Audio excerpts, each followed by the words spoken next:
होशियारपुर गांव में गुड्डू नाम का एक गरीब लड़का रहता था। 6 महीने पहले जब वो लोग घोड़ा गाड़ी से दूसरे गांव जा रहे थे, तब एक हादसा हो गया। उसके पिता की मौत हो गई और उसकी माँ के पैरों में इतनी गहरी चोट लगी कि उनका चलना फिरना दूभर हो गया। अब तो बस कुछ चिल्लर ही बचे हैं रतन। सारा पैसा मेरे इलाज में जा रहा है। घर में खाने तक के पैसे नहीं हैं। तो मुझे मार डाल, इस बीमार माँ से छुट्टी पा। माँ, ये आप क्या कह रही हो? बस आप ही तो मेरा परिवार हो। आपको कुछ हो गया तो मैं कैसे रहूंगा? बेटा, फिर हम गुजारा कैसे करेंगे? मैं भी अपाहिज बनकर तुझ पर बोझ बन गई हूँ। माँ, ऐसा कुछ ना कहो। मुझे कुछ समझ नहीं आ रहा। आप ही कोई तरीका सोचिए ना। बेटा, तू एक काम कर, तू खाना बहुत अच्छा बनाता है, तो गांव में खाने की दुकान शुरू कर ले। अरे माँ, पर इतना सब कुछ रोज रोज बहुत महंगा पड़ेगा। और वैसे भी मेरा बनाया खाना आपको ही पसंद है, बाकी लोगों का पता नहीं। नहीं बेटा, मेरी उम्र निकल गई है। जानती हूँ कि तेरे हाथों में जादू है। तो फिर पीछे जो थोड़ी जगह है, अभी के लिए सब्जियाँ बेचने का काम शुरू कर दे। कुछ बचत होगी तो काम बढ़ा लेना। हाँ माँ, ये बहुत अच्छा तरीका है। फिर तो मैं कल से ही काम करना शुरू कर दूंगा। सब्जी ले लो भाई, सब्जी बिल्कुल ताजी है।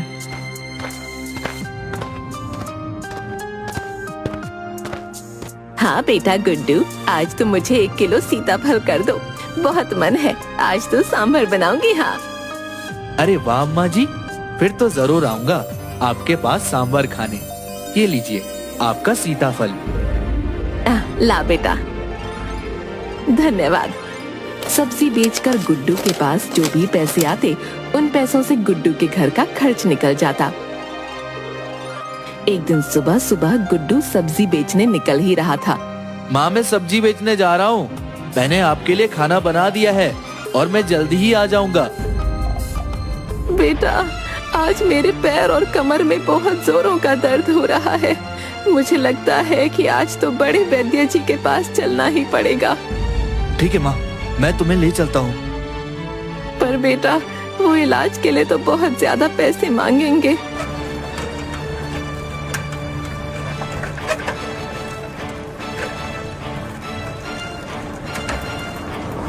गुड्डू बिमला को बड़े वैद्य के पास ले जाता है और वो इलाज शुरू करने के लिए 2500 रुपए मांगते हैं। ठीक है वैद्य जी, मैं पैसों का इंतजाम कर लूंगा, पर आप मेरी माँ का इलाज जल्द से जल्द शुरू कर दीजिएगा।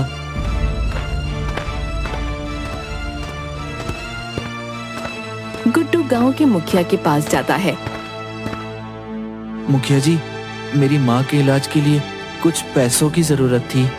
अगर आप पैसे उधार दे देते तो अच्छा होता। पुराने कर्ज तो तुमने चुकाए नहीं, अब और पैसे मांगने आ गए। मैं कोई पैसे नहीं दूंगा। और तुमने 1 महीने में पुराने कर्ज नहीं चुकाए तो तुम्हें अपना घर देना होगा। देरी के लिए माफी चाहता हूँ मुखिया जी, जल्दी आपके सारे पैसे लौटा दूंगा। गुड्डू वहाँ से निकल गया और उसने दूसरे लोगों से भी मदद मांगी, लेकिन सब जानते थे कि गुड्डू कमाता नहीं है, तो पैसे कहाँ से वापस देगा। इसलिए किसी ने उसकी मदद नहीं की। माँ, मैं किसी काम का नहीं हूँ। मैं तेरे इलाज के लिए पैसे भी चुकता नहीं कर पाया। मुझे जीने का कोई हक नहीं है। नहीं बेटा, मेरे लिए पैसों से ज्यादा कीमती है तू। उस दिन गांव में ढिंढोरा पीटा जाता है। सुनो सुनो गांव वालों, सुनो। राजा ने अपने खास रसोइयों के लिए एक प्रतियोगिता का आयोजन किया है, जो कि कल से ही आरंभ होगी। जो कोई भी उस प्रतियोगिता में विजेता होगा, उसे राजा का खास रसोइया बनाया जाएगा और साथ ही 5000 रुपए इनाम में भी दिए जाएंगे। गुड्डू पास में सब्जी बेच रहा था। प्रतियोगिता वाली बात सुनकर वो खुशी से फूला नहीं समा रहा था। अरे वाह, अगर मैं इस प्रतियोगिता में भाग ले लूं तो माँ का इलाज करवा सकता हूँ। और फिर राजा का रसोई बनना भी कोई छोटी बात नहीं है। माँ, एक खुशखबरी है। कल से राज्य में राजा के खास रसोई के लिए एक प्रतियोगिता का आयोजन किया है। उसमें जीतने वाले को 5,000 रुपए इनाम और राजा का खास रसोई भी बनाया जाएगा। मैं इस प्रतियोगिता में भाग लूंगा और फिर हम अच्छे से आपका पैर का इलाज करा सकेंगे। फिर गुड्डू पड़ोसियों को अपनी माँ की देखभाल का बोलकर प्रतियोगिता के लिए निकल जाता है। अगले दिन प्रतियोगिता शुरू हो जाती है। महल के सारे प्रतियोगी गुड्डू को देखकर जोर जोर से हंसने लगते हैं। अरे वो देखो, अब भिखारी भी राजा के खास रसोइयों के लिए प्रतियोगिता में भाग लेने आए हैं। हंसते हंसते वो आदमी खंभे से टकराकर धड़ाम से गिर जाता है। फिर सब लोग उस पर हंसने लगते हैं। तभी वहाँ पर राजा आ जाता है और प्रतियोगिता शुरू हो जाती है। फिर सारे प्रतियोगी खाना बनाना शुरू कर देते हैं। सभी प्रतियोगी बहुत अच्छा खाना बनाते हैं और खाने की खुशबू सूंघकर राजा फिर से वहाँ पर आ जाता है। खुशबू, ये खुशबू सूंघकर तो मुझे और भी ज्यादा भूख लगने लगी है। अगर आप सबका खाना बन गया तो जल्दी जल्दी मेरे सामने पेश करो। मेरी भूख बढ़ती ही जा रही है। फिर सब लोग अपना अपना बनाया हुआ भोजन राजा के सामने पेश करते हैं। अरे वाह, इतना स्वादिष्ट खाना! इस खाने को चखकर तो मुझे मेरी माँ के हाथ के बने हुए खाने की याद आ गई है। पर महाराज, इसमें आपको नमक थोड़ा कम नहीं लग रहा क्या? नहीं मंत्री जी, मुझे तो सब सही लग रहा है। हो सकता है कि आपको नमक ज्यादा चाहिए। एक काम करो, मंत्री जी की सब्जी में थोड़ा नमक और मिला दो। गुड्डू मंत्री की सब्जी में और नमक डाल देता है और खाना बहुत बेस्वाद हो जाता है। अरे मंत्री जी, आप इतना धीरे धीरे क्यों खा रहे हो? और ये पूरा खाना खत्म करना, क्योंकि आपको तो पता ही है मुझे अन्न का अपमान करना बिल्कुल भी पसंद नहीं है।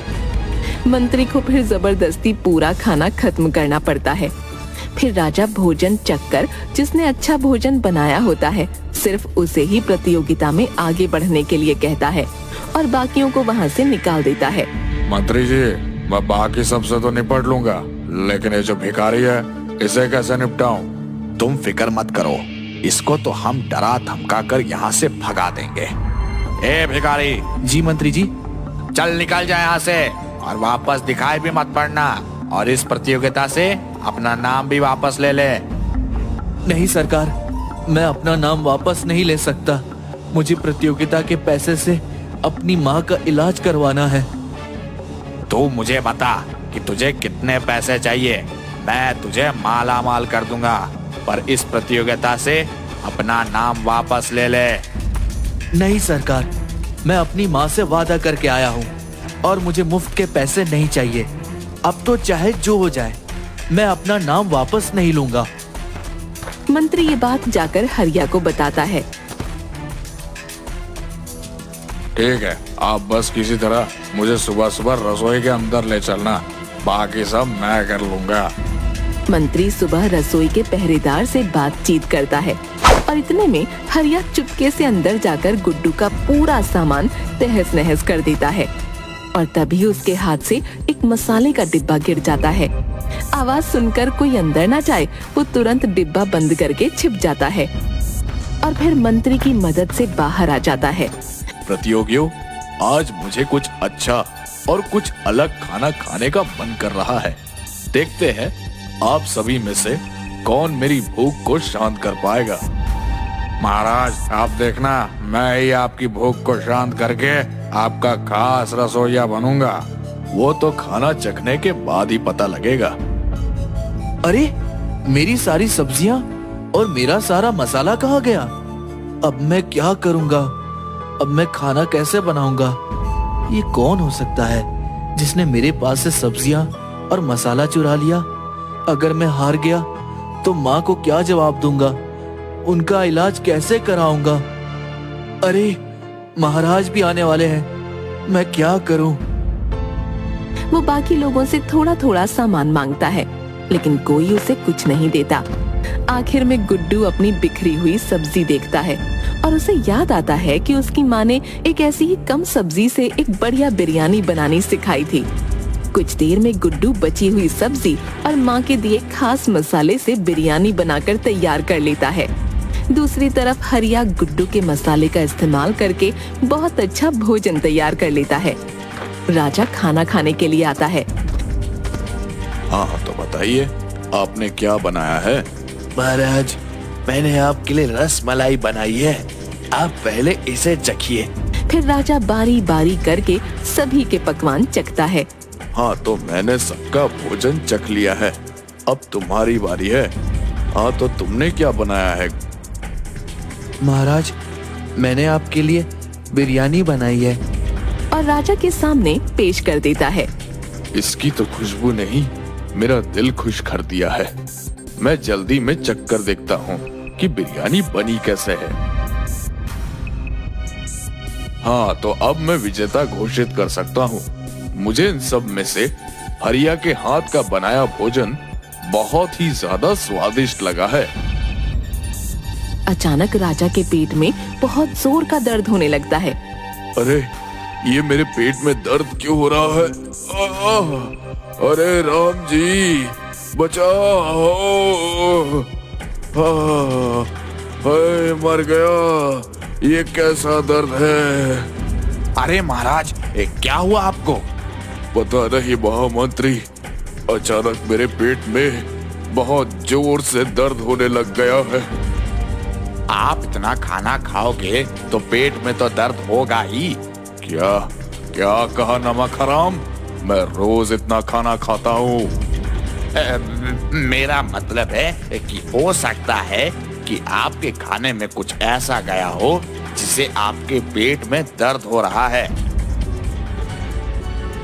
हाँ हो सकता है, पर पता कैसे लगाया जाए कि किसने भोजन में मिलावट की है?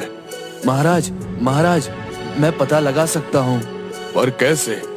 मुझे मेरी माँ ने बहुत सारे मसालों की ऐसी विद्या बताई है जिसमें सूंघ कर किसी भी मसाले के बारे में मैं पता लगा सकता हूँ। मुझे बस इसके लिए सभी के हाथों को सूंघना पड़ेगा। ठीक है, सभी प्रतियोगियों अपने अपने हाथ आगे करो। महाराज, हरिया के खाने में ही कुछ मिला हुआ था। क्या बकवास कर रहे हो? ऐसा हो ही नहीं सकता। अरे पर ऐसा ही हुआ है, तुम्हारे भोजन में ही कुछ मिलावट थी। अरे पर मैंने तो तुम्हारे ही मसाले अपने भोजन में डाले थे। इसका मतलब है कि तुम महाराज को नुकसान पहुंचाना चाहते थे। अच्छा तो तुम ही हो वो चोर जिसने मेरे सारे मसाले और सब्जियां चुरा ली थी। अरे भाई, वो जो तुमने मेरे सारे मसाले चुराए थे ना, वो मेरी माँ ने मुझे बनाना सिखाया था। और अगर उसमें से थोड़ा सा भी ज्यादा डाल दो तो पेट में दिक्कत होने लगती है। अरे तुम क्या कह रहे हो? मेरी तो कुछ समझ में नहीं आ रहा। महाराज, मैं आपको सब बताता हूँ। दरअसल प्रतियोगिता से पहले मेरे सारे मसाले चोरी हो गए थे और सब्जियां खराब हो गई थी, इसलिए जो भी मेरे पास था उनसे आपके लिए बिरयानी बना दी। पर अब पता चल गया कि वो मसाला चोर और कोई नहीं, हरिया था। क्या हरिया तुमने चोरी की? मैं तुम्हें इस प्रतियोगिता से बाहर निकालता हूँ और गुड्डू को अपना खास रसोइया घोषित करता हूँ। लेकिन जल्दी से वैद्य को बुलाओ, मेरे पेट में दर्द तो कम हो। जल्दी से राजवैद्य को बुलाया जाता है और राजा का इलाज करवाया जाता है। फिर गुड्डू राजा का खास रसोइया बन जाता है और इनाम के पैसों से गुड्डू अपनी माँ का इलाज करवाता है।